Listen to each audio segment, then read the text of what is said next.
క్రాంతి అంటే నూతన కాంతి. సూర్యుడు ఒక రాశి నుండి మరో రాశిలోకి అడుగు పెట్టడాన్ని సంక్రమణం అంటారు. సంక్రమణం అంటే గమనం. సంవత్సర కాలంలో సూర్యుడు 12 రాశులలో ప్రవేశిస్తూ ఉంటాడు. అప్పుడే భూమిపై వాతావరణంలో మార్పులు సంభవిస్తాయి. ఈ విధంగా కదలికలు ఏర్పడినప్పుడు సూర్యుడు నెలకు ఒక నక్షత్ర రాశిలో ప్రవేశిస్తూ ఉంటాడు. దానిని బట్టి ఆ నెలను ఆ పేరుతో పిలుస్తారు. 12 రాశులు ఉంటాయి. ఒక్కొక్క రాశిలో 9 నక్షత్ర పాదాలు ఉంటాయి. 12 రాశులు కలిసి 108 నక్షత్ర పాదాలు ఉంటాయి. రాశి నక్షత్ర సమూహాలను ఊహారేఖతో కలిపి ఆ ఆకార పోలికను అనుకరించి ఋషుల చేత నిర్ణయించబడినవే మేషం నుండి మీనం వరకు రాశులు.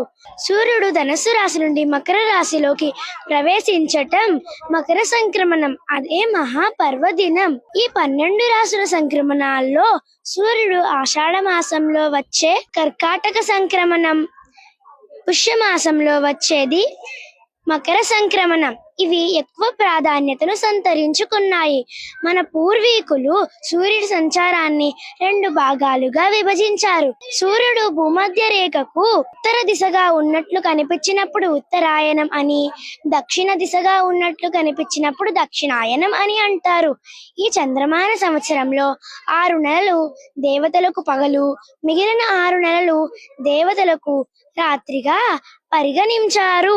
అందుకే సంవత్సరాన్ని 2 ఆయానములుగా విభజించారు. ఖగోళ శాస్త్రం ప్రకారం ప్రతి సంవత్సరంలో జనవరి 15 నుండి జూలై 15 వరకు ఉత్తరాయణం అని, జూలై 16 నుండి జనవరి 14 వరకు దక్షిణాయనం అని అంటారు.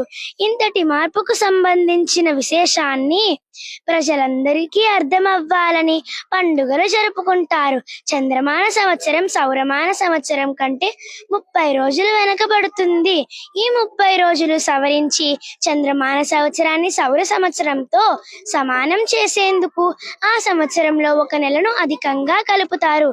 ఈ నెలను అధిక మాసం అంటారు. ప్రతి 32 నెలలకు ఈ అధిక మాసం వస్తుంది. ఈ అధిక మాసం వచ్చినప్పుడు శుభకార్యాలకు, ముఖ్యమైన దైవ కార్యాలకు పనికి రాదని నిషేధించారు. సమస్త జీవకోటి రాత్రులు నిద్రపోయి పగలు ఏ విధంగా అయితే మేలుకుంటున్నారో అలాగే దేవతలు కూడా ఉత్తరాయణంలో మేలుకొని ఉంటారని, వారు మేలుకొని ఉన్నప్పుడు ఏ కోరిక కోరినా తీరుస్తారని పండుగలు జరుపుకుంటారు. అందుకే ముక్కోటి ఏకాదశి దేవతలకు తెల్లవారుజాముగా నిర్ణయించి వాళ్ళు నిద్రలేచే వేళ అని ప్రత్యేక పూజలు చేస్తారు.